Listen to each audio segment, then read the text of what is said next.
Hey guys, Tom Barclay here.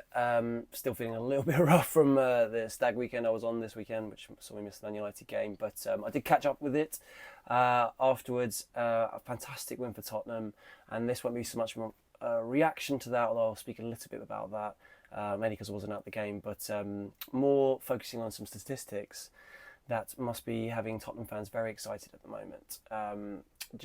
I've been going through the sort of the data that I've seen that's out there, that really emphasises why, even though it's quite a small sample size so far this season, why Ange Postecoglou has been pretty bullish so far, even when the results weren't going so well, because he felt the performances were, on the whole, very encouraging. And I think after the win against Man United, which was the fourth win in a row in all competitions, the numbers for the Premier League are only backing him up, and even though there's no guarantee that they will translate into consistent results, and sometimes you can show anything through statistics, I do think they do suggest that Tottenham are on an upward trajectory, and I can see why Spurs fans, as I said, could be quite excited. But anyway, let's just talk quickly about the Man United game. I mean, in my sort of preview to it,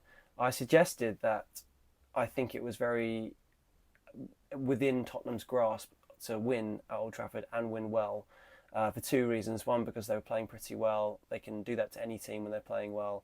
But also Man United, under Ten Hag in particular, I just feel like they are pretty flaky and they can sort of crumble. And that's pretty much what happened. I mean, it was completely dominant display from the first whistle to the last. I'm not really sure Bruno Fernandes deserved to be sent off for the challenge that he was sent off for, but to be honest, I don't think it made a whole lot of difference. Spurs were excellent throughout, some brilliant performances individually, but as a team, they just strangled Man United with that amazing press, which is becoming more and more impressive with every passing game, and does lead into one of the statistics I'll be talking about in a minute. It could have been 3-0, but it could have been 6 easily. Spurs had a number of other chances they were doing really, really well with, and I think maybe you could argue it's the best win of Ange Postecoglou's time in charge.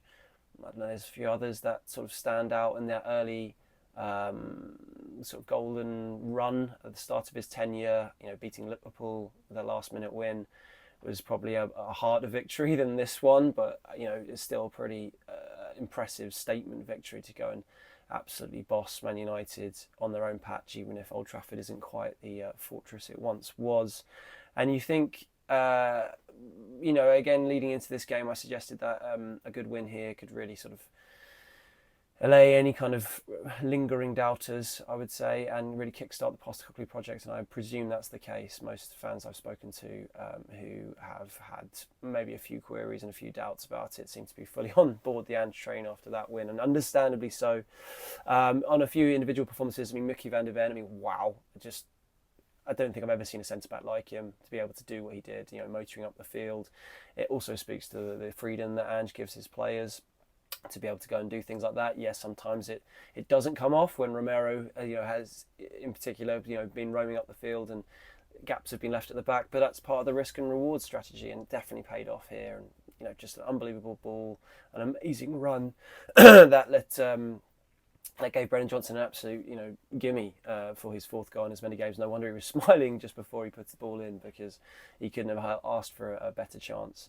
But he obviously was in the right position, which is why one of the reasons why he keeps getting picked, and again speaks to the sort of cohesion and tactical strategy of Postecoglou. Johnson, again was I thought very, very good. I think even though he probably wasn't quite as involved as some of the other players in terms of touches on the ball, the touches that he did have, in particular to set himself up for that shot that hit the post, which was so unlucky, just sort of summed up his confidence at the moment. Just got the ball, 2 touches to get it sort of out of his feet and into a nice position, and it just the sort of speed of thought and the confidence to do that just shows where he's at the moment. So that was exciting. The set piece goal for Solanke was really encouraging, and that looked like straight off the training ground with the Sarr flick and Solanke going in. So obviously a lot of focus has been on Tottenham's struggles last season with conceding set piece goals, and obviously that reared its head again after the Arsenal game, albeit the fact that Arsenal keep doing it to everyone has probably lessened how what a mistake it was, I suppose, from Tottenham's perspective, that goal. But yeah, good to see them doing it from an attacking point of view.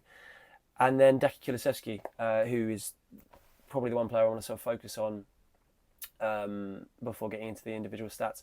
I mean, he's just, the goal itself was a really lovely bit of individual sort of finesse and guile, a lovely finish, and kind of embodied how he's changed, I think, since becoming a somewhat predictable winger off the right, cutting in. You know, always felt like he was going to fire a shot to the far corner, and sometimes when it went in, it was fantastic. But increasingly, teams sort of had not worked him out, but had become aware to that particular threat. But coming into the middle has been a game changer, and the way he and Maddison again are interlinking, Maddison playing a little bit deeper, the work they're putting in is so impressive, and that sort of drive from midfield with Kulusevski's dribbling ability is a real asset that teams are really struggling to deal with. And I thought the way he, the power he ran with, you know, sort of shrugging off players, the positions he was getting in, the creativity he showed, just shows why he's probably been Tottenham's most informed player this season, and is a real asset, and is now becoming, with him and Maddison, you can't drop them in the middle at all. They've been fantastic, and you know, statistics wise, to come back to the whole sort of point around this video, I believe it was the first away player since records began at Old Trafford to create 9 chances. So I mean, that just speaks to what a fantastic performance he put in all round. Yes, they were playing against 10 men for a long time, but he was doing it before then as well. And just a very impressive performance from Deki Kulusevski. And suddenly Tottenham have got options left, right and centre. You know, exciting young players to come off the bench, obviously with Bergvall and Mikey Moore, but the sort of senior pros, of which someone like Kulusevski's not even, you know, not that old. Every time you speak to Ange about players like him, he talks about the growth that he still feels they still can have, and the levels they can get to from here, which is really, really promising. So let's talk a bit about the statistics. I mean, I've seen some of the stats that are out there, and there's a number that really sort of highlight how exciting Tottenham are at the moment. First one is the expected goals. Now, obviously, XG is a bit of a bugbear for some people. They find it can be a bit tedious, but to be honest, it is quite a good indicator, if not like a sort of the only thing you can go off. I don't think you should just go off any stat, you know, on its own, but it does suggest, I think gives quite a good indication of how lucky a team were if they won, or if they didn't, or if they didn't lose, or if they or unlucky if they, you know, had a load of chances, couldn't take them. The other team had won, banged it in from 30 yards. I think it's quite a good indicator of how a game, you know, went, and even if on an individual basis it might not tell you that much, over the course of a season it will give you an idea of what a team is like, whether it be unfortunate or, you know, not clinical enough, which is definitely, I think, at times what Tottenham under Ange Postecoglou can be criticised for, and he himself has said that. He's often talked about a lack of conviction from his front players and feeling that he can get a lot more bang for his buck out of them. And I think even now, even though they are starting to sort of bury those chances, you know, particularly the likes of Johnson doing it, I still think, you know, when you look at it, there is more to come on that front. So XG, they are top of the league for that, 13.8. So 13.8 expected goals in the games they've played so far. That's how many goals they're expected to have scored from their chances that they've created. For context, Liverpool second on 12.6. So that is as a full goal more. That is impressive. That shows you how many chances they're creating. To go with that, the shots on target per match that they're having, again, is top of the league, 7.5 per game they're creating. City are second with 7. That just shows you how many chances this team, under Postecoglou's sort of style and freedom of expression, if you want, is starting to bear fruit, at least from the chances they're creating. It's up to them to take them, and then the results will come. But this is why Postecoglou is so resolute in that his approach is the way to do it. And yes, you can until he achieves success and wins a trophy or whatever you define success to be, he will always have the doubters who just suggest that he did it in Australia, he did it in Japan, he did it in Scotland. But that's nothing compared to the Premier League, and that might be the case. It's not just about creating chances to get to to the pinnacle, but the fact that his team are out not scoring. Well, they are. They're out creating chances, creating more chances than any other team in the league already, albeit in a quite sort of small sample size so far this season. Suggests they're on to a good thing, and if they can start taking more of those chances, as they seem to have done in this last couple of games against Brentford and Man United in the league, of course this is just the Premier League we're talking about, then good times can follow. They really can. Top of the league again for big chances created. Big chances being, chances that they probably should put away, as opposed to, a sort of 30-yarder that you can't bank on going in.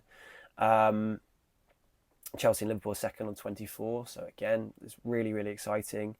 And then from a back to the shots on target. One point I wanted to make on that conviction is they're only taking, their percentage-wise of taking those shots is only 10.9%. I know this sounds really sort of a bit tactics wonky in numbers and all that, but the interesting thing there, compared to the other teams below them, that's actually a lot lower. Again, it speaks to the lack of conviction that they've had. They need to be more clinical. Once they can start doing that, as I think they've shown in the last couple of games, then results should follow. For context, Chelsea, who've only had, I think, 5.5 shots on target per match, they're taking their 20% of their chances, 20.3% of their chances they're taking. I mean, sometimes some players just are more clinical. Cole Palmer's a very clinical player. Maybe Spurs don't have a player like that. Harry Kane was the ultimate clinical player. They don't have him anymore. But I guess if someone like Dominic Solanke, who will never be, you wouldn't have thought, as clinical as a Harry Kane, but if he can take, even half of those chances or less, the amount they're producing, they will be scoring bundles of goals on a regular basis. Score bundle of goals, even if you concede a few, which is a whole Postecoglou approach of risk and reward. You will win far more games than you don't. It's also about controlling the game, which comes to possession, specifically possession in the right area. So possession won in the final third per match. So that's where they've won the ball back in the opposition's half. They're top of the league. 8.3 times they've done it per match at the moment. Bournemouth are second on 6.8. So that is a lot more than the next best. And that speaks to the amazing pressing, which is obvious to everyone. Pressing sounds like a bit of a sort of another one of those kind of new age kind of buzzwords. People used to call it closing down. And to be honest, I am not one of those people who sort of always buys into these sort of football-y buzzwords. But I don't think the game has changed as much as some people might suggest. But it is obvious to anyone watching Tottenham these days how good they are at it. Solanke leading that charge, Maddison in particular. One of the things that's been so impressive in the last couple of games is him, the way he's been driving from midfield, pushing on. Perhaps Sarr when he's come on. The wide players, Johnson, Timo Werner. I know he gets a lot of criticism and he missed a lot of chances. Back to what we're talking about, clinical players and non-clinical players. He's probably just one of those players who won't be clinical enough. But the work rate he can put in when he comes into the team, it all adds up, and it is shown from the numbers here, and that is a big reason why Postecoglou himself has referenced how good they are with the pressing, not just in the Premier League but in Europe, and that is going to carry them a long way with where he wants to take them. Also, just average possession. They aren't top of the league for this one. They're second with 63.3% on average per game. That is one behind what you can guess it, Man City. The Kings have it at 64.6, but they're not. That's not far behind. They're not far behind. They are dominating games. They're keeping the ball. They have great ball players that are being played to their strengths. Think about this midfield three in particular that he's been going with recently. Kulusevski, a technically much better player than people probably thought he was. Now he's playing in a more midfield role. Maddison, for all the criticism he's had, everyone knows he's a technically very, very gifted player, a great ball manipulator. And Bentancur, Bissouma's a good player too, but the fact that he's been going with Bentancur recently almost shows that he's sort of favouring those sort of ball manipulators even more, even at a game like Old Trafford away, because that's what he's really, really good at. And it is, again, shown in the numbers. And then just finally, everyone talks about Tottenham and Ange Postecoglou's team being a bit too open sometimes. As we saw that goal against Newcastle, there are reasons why there have been criticisms. But actually, when you look at this season so far, in terms of goals conceded, they're actually only second. It's only got. There is only one team that has been stronger than they have defensively. Again, it's a very small sample size, so I wouldn't read too much into that one so far.